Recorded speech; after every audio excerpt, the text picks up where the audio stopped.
Good afternoon, everybody. This is a live emergency recap of devastating Hurricane Helene that made landfall in the Florida Big Bend region and led to unprecedented rainfall across the southern Appalachians, dumping a recorded up to 35 plus inches of rainfall. And that was right up near the crest of the southern Appalachians. And we did all those live briefings leading up to this. We definitely tried to let everybody know that the flooding mega disaster that would unfold with a tropical cyclone just pivoting northward at 20 miles an hour, slamming into the higher terrain of the southern Appalachians and squeezing out all that rainfall. You had debris plugs that were whipping down some of the dry beds out there. You had dam breaches that were happening. And this thing made landfall as a Category 4 at Keaton Beach, 140 mile per hour maximum sustained winds, and also about a 20-foot storm surge that impacted Keaton Beach down towards Steinhatchee. We ended up getting in the eye near Perry there, and Mike Tice measured a maximum wind speed of 108 miles an hour, and that was with the HURV, the Hurricane Eyewall Research Vehicle, HURV 2.0, with a 15-foot anemometer mast up on the roof of the HURV, probably closer to 160 in gusts, likely right along the coastline, and the friction of the earth really slows down the winds as you get a little bit inland, and you can even see the winds just ripping right above the treetops there at Perry. A lot of times the wind wants to take the path of least resistance, and you get a little bit of a stabilizing effect also as it makes landfall, and you get a decoupling boundary layer. But this thing formed from a Central American gyre pattern, a CAG pattern. You get a little bit of spin down near Central America with a westerly poof near Nicaragua into Honduras, and then the trade winds also get some cyclonic curvature off the bend down there near the Nicaragua-Honduras border, and then it'll lift northeast into the very warm Gulf of Mexico, and near the Gulf of Mexico loop current, you've got sea surface temperatures of 30 to 31 degrees Celsius, and they're deep as well, deep warmth. So it's not just the surface temperatures that matter, but you get a lot of upwelling up there, a lot of churning that happens with a tropical cyclone. And this thing has some Fujiwara interaction. You had an upper level low anchored across the lower Mississippi River Valley, ended up being a little bit weaker and more progressive than some of the earlier model runs were showing, where it retrograded back into northeastern Texas. That would have taken Hurricane Helene right up into the Florida Panhandle, north central Gulf of Mexico. Because that upper level system was a bit more progressive, it had that more eastward track. That took it right up into the eastern edge of Appalachia Bay and a little bit east of Atlanta. So Atlanta dodged the bullet a little bit, but definitely Greenville, South Carolina, up to Asheville, North Carolina, into the southern Appalachians took the brunt of this. And just a logistical nightmare there for emergency personnel, with the entire power grid going down, the cellular data going down completely, so emergency personnel could not reach out to anybody. Victims that needed rescue couldn't contact anybody, just had to hunker down. People running out of supplies. I-40 was washed out near the Tennessee-North Carolina border. You heard reports of pregnant women going into labor with no supplies out there and no water in the middle of this flood zone. People requiring rescue and just unable to do anything. No landing sites for helicopters out there because of the flood zones. And a lot of this was because of that Fujiwara interaction with the tropical cyclone lifting up into the southern Appalachians. I know that we've been talking about the threat of additional tropical cyclones as well next week, but just know that the upper level pattern is totally different. You don't have that upper level low anchoring and then pivoting Hurricane Helene to the northeast and to the north and to northwestern Florida, but there is the chance of a potent tropical cyclone in the Gulf of Mexico, maybe this time next weekend, maybe late next week. But look at all the upwelling, all the sediment too, from the satellite data here. And that shows you that it's important for the warm seas to be deep and extend pretty deep as well, because when you get that overturning and that upwelling, sometimes it can lead to some weakening of a tropical cyclone. But look at the rainfall totals from the National Weather Service, 30 plus inches of rain along the crest of the Appalachians, and those floods flow in both directions. You get debris plugs, crazy fast moving debris flows. You guys may have seen that crazy video of that debris plug coming right down the mountain there. I think it was in northeastern Tennessee, and that was probably due to a dam breach as well, and or it could have been a natural dam too. Sometimes there was a lot of drought across the southern Appalachians and the southeast, and so you get a lot of debris in some of those flood zones, some of the riverbeds and creek beds, and then you get a flood that comes down, and that debris will kind of pile up the water. The water will pile up dramatically behind it, and then it bursts. And then it sends that dangerous flash flood downhill, filled with debris, depending on the sediment size too, the particulate size. Sometimes they can move at speeds of like 100+ miles an hour down that terrain. This is a more detailed rainfall map. That white that you see, that is basically 2+ feet of rainfall, and a lot of that happened near the Blue Ridge Escarpment, near the North Carolina, South Carolina border. That kind of first line of defense there, the first line of terrain. You see Table Rock that'll happen, and that basically just pipe of tropical moisture feeding into that, squeezes out a lot of that moisture, and we had a wind gust of 130 miles an hour in Mount Mitchell, so that's some of that higher terrain. And when these tropical cyclones run into that higher terrain, that's when they squeeze out a ton of moisture, and that's exactly what happened with Hurricane Helene. And we talked about this leading up. We know that these worst case scenarios out here, a lot of times in the southern Appalachians, are when a tropical cyclone just runs into that terrain. And we're going to take a look here at the Fujiwara process as well in detail. And I'm using the 850 analysis here to really show you where that is teed up. There we go. So here is Hurricane Helene right when it was anchored over upstate South Carolina. Let me get my drawing tools out here and try to circle that donut so I can make sure that everything is lined up. Yeah, this is a very devastating natural disaster. The long road of recovery continues. So look for those posts from Team Dominator Storm Recovery.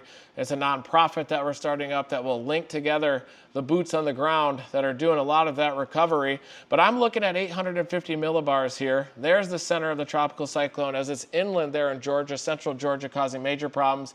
If this went off to the west, that would have brought that inner core into the Atlanta area, and we would have had a metropolitan disaster of urban flooding. This went a little bit further east because that upper level low is a bit more progressive. Went right over upstate South Carolina, right over the Asheville area, that inner core. My mom and sisters experienced this flooding disaster too. My sister's house was flooded out. Courtney Grows Food here on YouTube, and they ended up hunkering down at my mom's house. They lost power. I couldn't get a hold of them for a long time to even know if they were okay. And had some major problems out there, but felt a little bit of that logistical nightmare out there with thousands of trees down, blocking every single road in western North Carolina. I'm going to show you some of those road closure maps here a little bit. Roads in and out of the Asheville area were impassable as well. And this is, I got a text message from my mom. She's like, this is way worse than Hurricane Zeta back in 2020. And that was an accelerating hurricane as well. And this one had winds over 100 miles an hour along the crest of the Appalachians, but you could just see that pipe of tropical moisture getting squeezed out as it goes right up into those 5,000 and 6,000 foot mountains. You get a ton of rain that focuses some greater rainfall rates near the crest, and then those all flow downhill. Dam breaches there from northeastern Tennessee down to just outside of Charlotte. Crazy debris flow videos as well, flowing downhill, drone videos showing everything flooded out there. A lot can be learned from this natural disaster. I think we need Starlinks that are out there as well for internet connection. Definitely could have been a lot more prepared for this one. And look at the Fujiwara interaction as that thing is heading off to the northwest, still leaving behind that conveyor belt of big time moisture in northeastern Tennessee, western Virginia as well. I heard a story of the Middle Tennessee State football team getting trapped in Asheville as well. And they're from Johnson City, I believe, up here. It might be Eastern Tennessee State, university up there in Johnson City. And they were heading down to a game and ended up getting stuck there in the Asheville area. So it is kind of a lot of times when these hurricanes come in, everybody, especially the media, is really focused on the landfall and the eye, including myself. I was down there in the eye as well. And definitely when that happens, sometimes we could lose sight of the true mega disaster that is unfolding. And this one was definitely that. You can see the Fujiwara interaction that's happening there. Upper level low was a lot less progressive than some of the forecast models are showing, a lot less fast. So you can see the two cyclones here. You have your warm core, Hurricane Helene over the northeastern Gulf of Mexico. You have your cold core upper level storm system. And you may remember some of those earlier forecast runs were showing this thing to retrograde back into northeastern Texas. And that would have brought Hurricane Helene probably into the central Gulf Coast, Florida Panhandle, for example. But it was a bit more progressive, the upper level system. That brought it up here into northern Mississippi. It did try to go south a little bit, but because the cold core system has a lot more mass, it dominates in the Fujiwara interaction, and that brought Hurricane Helene a little bit further to the northeast before it wrapped around that cold core system, the upper level low. Next weekend's potential for a tropical cyclone is way different than this because it doesn't have this upper level low at all. Just has the jet stream lifting up into Canada, and that's why there's a huge spread in track because there's just not as much steering flow, and there's still some uncertainty as to whether it'll form or not. But you had this high pressure off the southeast here. There was your anticyclone just off the southeast. You had your cold upper level low here, which ended up being weaker and a little bit more progressive than a lot of the forecast models are showing, and that took Helene right up into the pocket,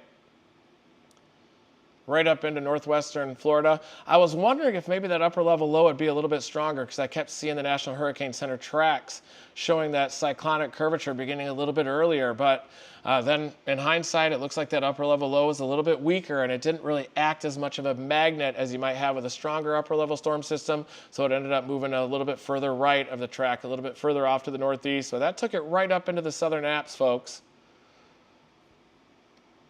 And I used 850 millibars to show the wind fields because when this thing arrives in the southern apps, those are the winds that are hitting that higher terrain. And so you don't want to focus on the surface as much when you're out here working down these mega flood disasters. I almost worked the western North Carolina and upstate South Carolina zone of this flood because I knew there'd be hundreds of storm chasers down covering the landfall now during the modern era of hurricane chasing. And so I'm going to start getting a little bit more creative, and I would have been to my mom's house and would have covered that flooding disaster and probably increased awareness for it a lot more than what the mainstream media was doing. And unfortunately, I didn't do that. I went down for the main core of the landfall of the Category 4 down there in Perry, but should have been there in the backyard of my family up in the upstate South Carolina and worked the flooding disaster. And then I could have increased awareness for it happening and probably let people know that it was coming in. So I definitely do have some regret, definitely with the way that I chased this hurricane. But all we could do now is shine a light on those charities, people that are helping out, and that's what we're doing at Team Dominator Storm Recovery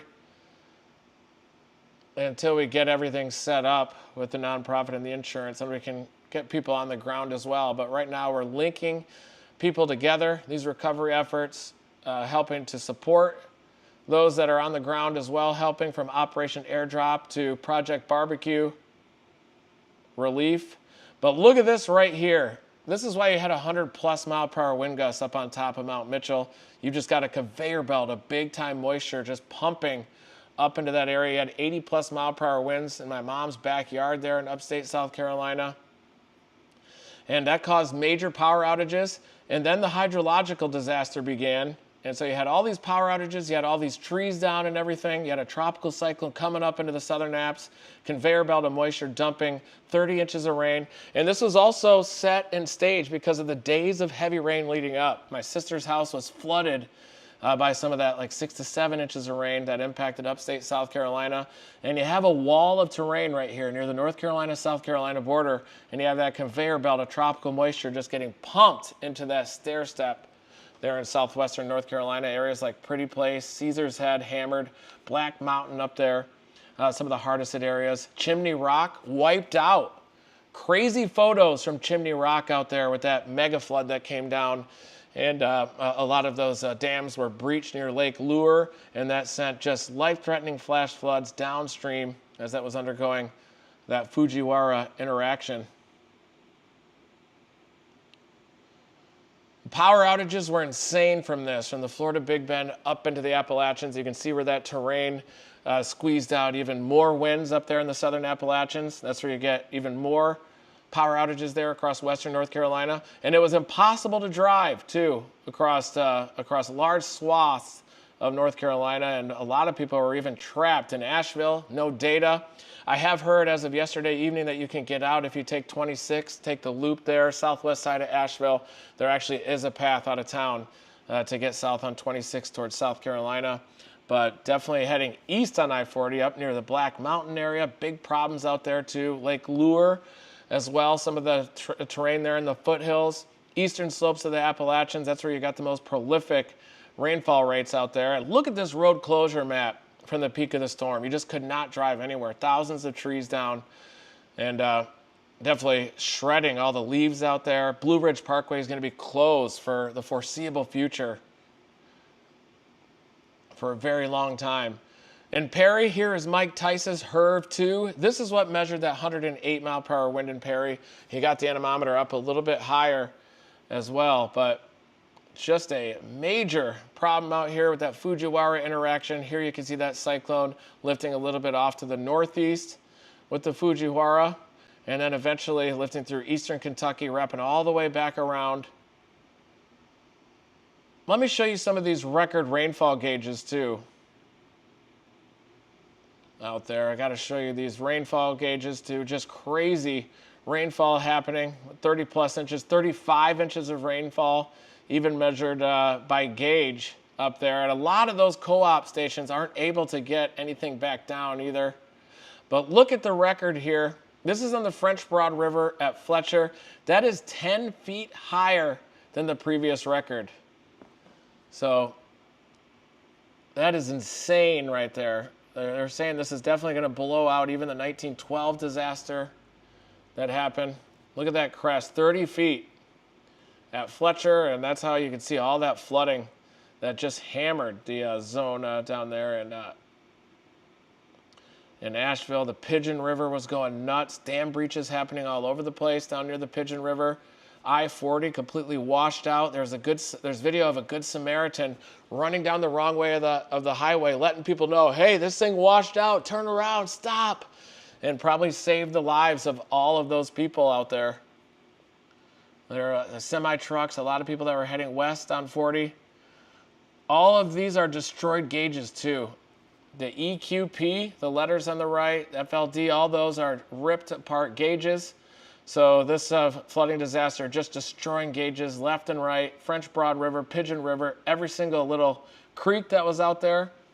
You saw some of those crazy debris flows that were coming down the higher terrain.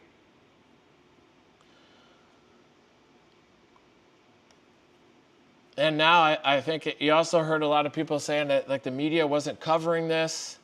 And they covered the landfall down in Florida. Everybody was down there. You had all the media people just standing out in the rain with their satellite trucks in one spot. And you really needed everybody up here in the southern Appalachians and down there, but especially up here in the southern Appalachians, southern Appalachian region. And I do want to look at the formation next week as well. As I mentioned, it's forming from a Central American gyre pattern. This is the old GFS. We'll pop open the new.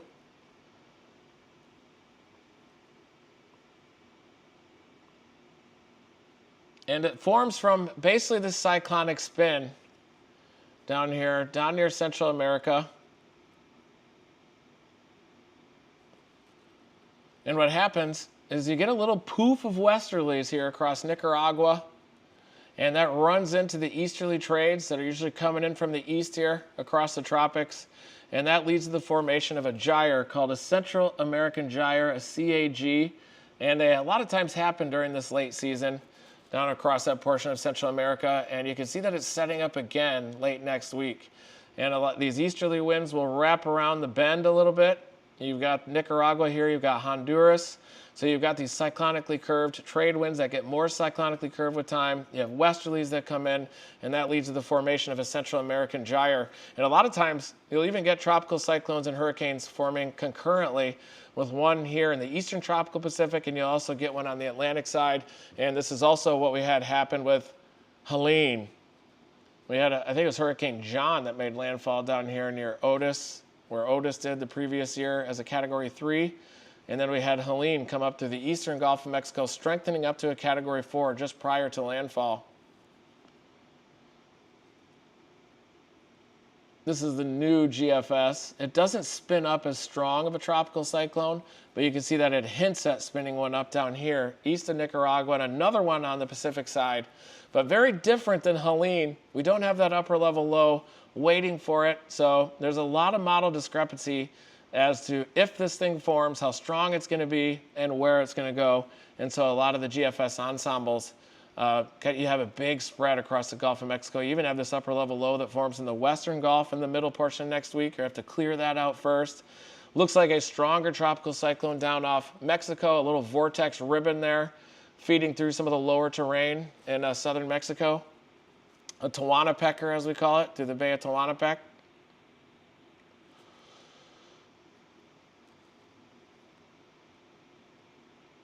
Yeah, don't panic yet, folks, because I know some of those previous models were showing this storm system intensifying in the Gulf of Mexico and taking the same route up into the southern apps.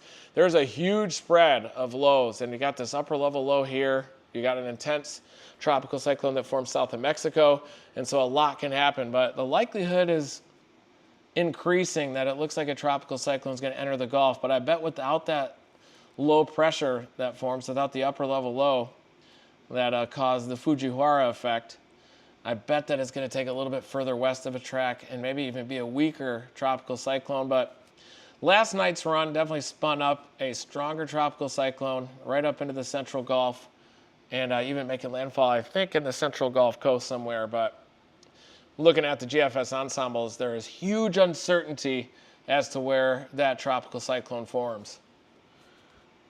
But I know the National Guard is on the ground now in the southern Appalachians, western North Carolina. My mom's data is still a little bit low, but I think the cellular data is also starting to come back a little bit. I know that Starlinks are going out there. My buddy Chris Hall is out there with Chris Sortor, and they have installed some Starlinks out there. But at least last night's GFS really spun up a fairly intense hurricane down here in the central Gulf of Mexico, and you got a lot of warm water out there, so it probably will be a potent hurricane. Another one to chase maybe next weekend down here in the central Gulf Coast region. Got to be kidding me with that too. But yeah, I'll show you what last night's model showed, but just promise me that you won't panic because it did show a problem with that tropical cyclone down here. The new GFS model does not have this. It has a much weaker tropical cyclone coming in. But this one, even without that upper level low just upstream, it's a totally different setup. But this GFS last night took a similar track up into the southern apps. But a weaker tropical cyclone, and it didn't have that upper level low upstream. That gave it that slingshot effect. We had an upper level low upstream of Helene, and you also had the high pressure off the southeastern U.S., and that led to a slingshot up here into the southeastern U.S. of that hurricane tropical cyclone. This one doesn't have that, so I think that there's going to be a lot of uncertainty over the next few days, but stay tuned. I'm going to continue to track this, and leading up to the Helene during our lives, if you paid attention, we definitely were talking about how this thing had the potential to be a worst case scenario for the southern apps.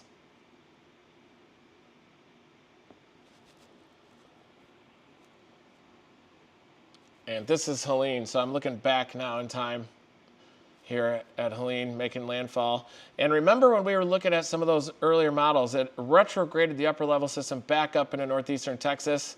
This one, the upper level low, ended up being a little bit weaker and into northern Mississippi, and that led to a slight shift in east in track right over Keaton Beach and right up upstate South Carolina, right up where my mom is located, right up into western North Carolina, and that just caused some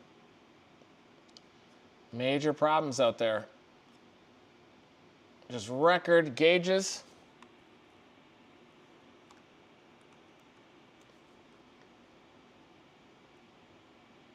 Let's look at the Pigeon.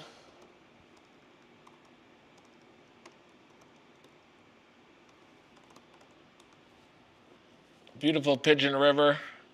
Looking for some flood gauges here.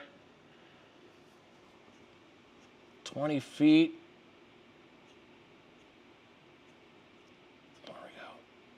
This is the Pigeon River gauge right around when the dam broke. And you can see the official forecast there had it at like 23 feet and the dam broke and then just rocketed everything upward. That's the Pigeon River at Newport, folks. So just terrifying stuff. Nothing is more scary than a freaking dam breach upstream of you and when the whole entire grid is overwhelmed by a crazy tropical cyclone like this. Imagine covering this storm and you're downstream of one of these. Imagine if you're living downstream of one of these and your data's going out, you can't get the alerts that are coming in, and you see that wall of water just envelop your home. There's crazy videos out there of that. People just shooting video from inside their home. And also some major storm surge too down in the Tampa-St. Pete area that was still causing major problems. But these river gauges are insane. This is the forecast right here, and then that's the observed. And this is right about the time of the dam breach, and it resolved that wall of water coming down that.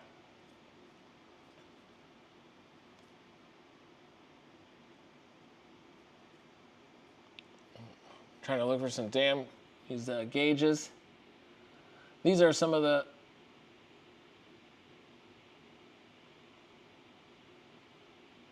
some of the ones down further south. Of course, not nearly the hydrological disaster down further south where it made landfall.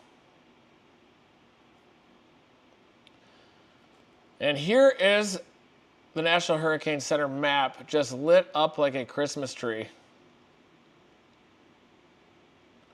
And we do have a slight uptick in the potential formation there from the Central American gyre pattern moving up into the central Gulf of Mexico.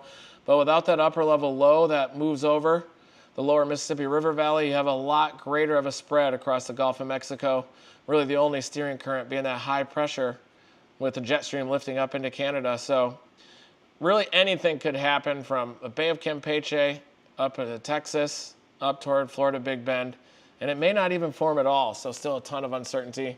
I think it would be Hurricane Leslie potentially, but you got Isaac up here. I chased an Isaac back in 2012, stalled out off southeastern Louisiana. We were trapped in a parking garage in Waveland. Wild boar started coming up into the garage. My good buddy was like he was like, I'm gonna cook some bacon, but the boars were just seeking shelter up there. Nutria, the rodents, snakes, everything was seeking shelter. And we were trapped there at the Lady Slipper Casino down in Waveland, Mississippi. I was actually squatting, going to the bathroom next to the parking garage with storm surge lapping at my ankles out there. But I did chase a Hurricane Isaac southeastern Louisiana. These are probably going to recurve that are way out in the Atlantic. We just need to keep an eye on this one. And it's going to be late next week and next weekend when that happens. So stay tuned for those Team Dominator storm recovery posts, because we are posting a bunch of links to all the ways that you can help reputable local and national people that have boots on the ground that are out there helping. Some of the satellite data is just insane out here. There you can see that storm system forming from the Central American gyre pattern, rapidly intensifying over the warm waters of the loop current of the eastern Gulf of Mexico, strengthening up into Category 4, making landfall in the Florida Big Bend region, continuing to lift northward, and then causing the mega flood disaster. I know I just got a text message the next morning from my mom, and she's like, this is bad. We have big problems here, way worse than Zeta, and then I couldn't get a hold of them for the longest time. But I know a lot of people out there, life-threatening situations, unable to contact rescue efforts. It's got to feel just insanely overwhelming to be out there covering these.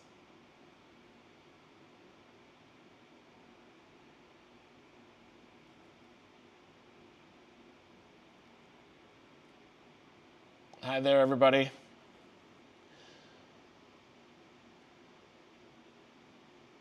Thanks for tuning in to this live update.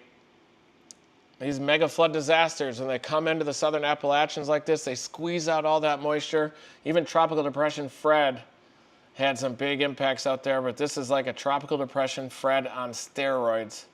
Basically like a Hurricane Katrina out here, and hopefully a lot can be learned from this flooding disaster.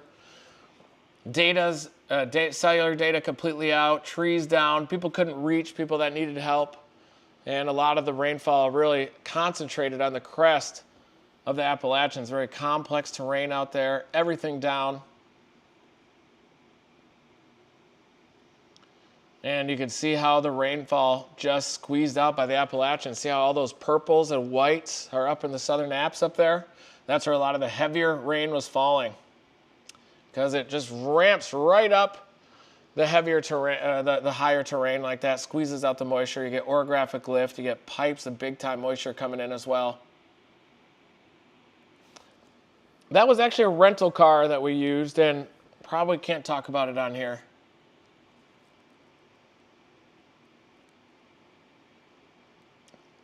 Yeah, definitely no conspiracy theories, folks. It was as bad as advertised. We've predicted it. We predicted it in advance.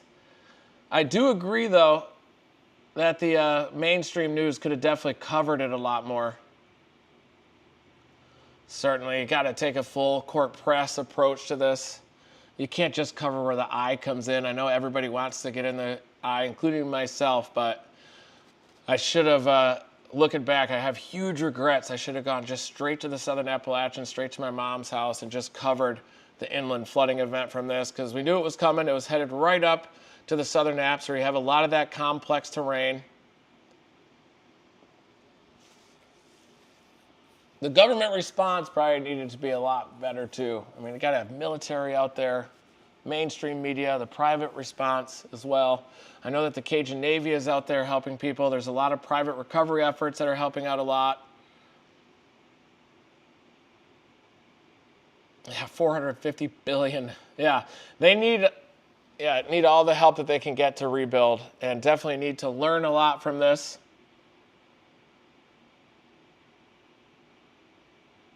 Yeah. I hope if anybody's able to watch, and if anybody has data out there and you're watching this, just know that help is on the way. People are coming. The internet will come back.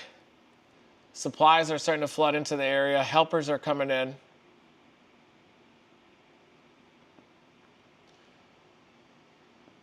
Yeah, it is a shame that these natural disasters have to be politicized like this. So much hate out there in the world.